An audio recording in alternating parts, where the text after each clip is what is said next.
Баяғы заманда кең далада бір шағын ауыл өмір сүріпті.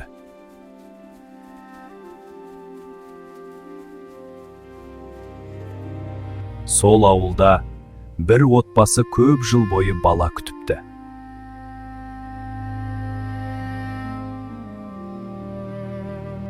Бір күні Құдай олардың дұғасын қабылдап, олардың ұлдары дүниеге келеді.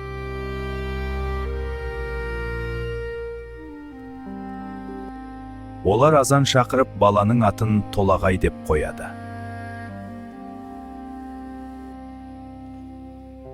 Толағай көп тамақ ішіп, жыл емес, ай емес, күн санап өсе бастайды. Агу, мама! Уа, қарашы, сен жүре бастадың, жарайсың құлыным. Иә, сенің алғашқы қадам мақтанамын. Толағай кішкентай кезінен ерекше күшті болып өсе бастайды. Ол ауыр тастарды оңай көтеретін,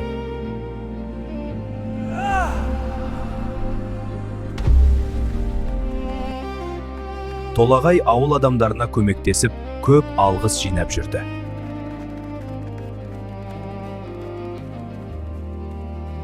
Бір жылы далада қатты құрғақшылық басталады. Жаңбыр жаумай, өзендер тартылып кетеді.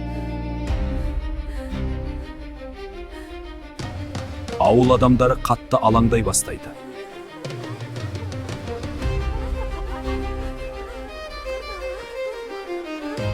Сонда бір ақсақал былай дейді: егер ауылға жақын жерде тау болса, жаңбыр жауар еді.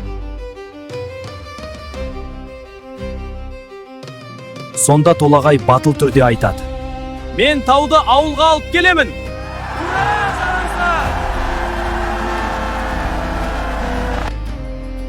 Толағай алыс сапарға аттанады.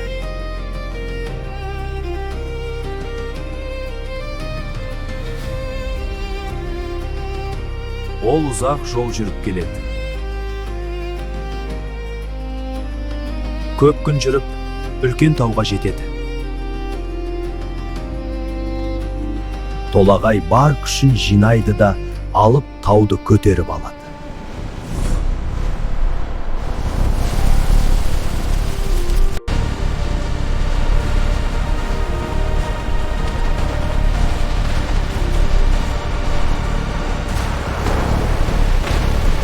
Толағай тауды ауылға қарай алып жүреді, бірақ жол өте ауыр еді.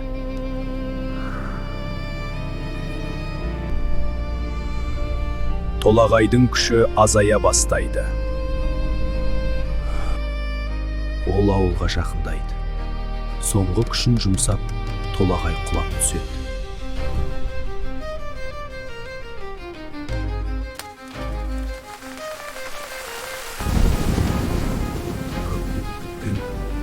Жаңбыр жауа бастайды.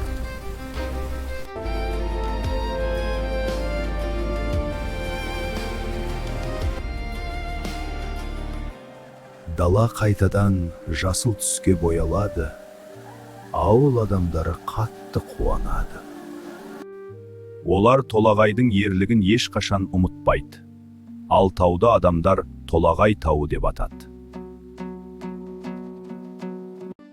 Балалар, ертегі ұнаса, лайк басып, комментарий жазуды ұмытпаңдар. Және біздік мини бала арнасына жазылып алыңдар батырлар.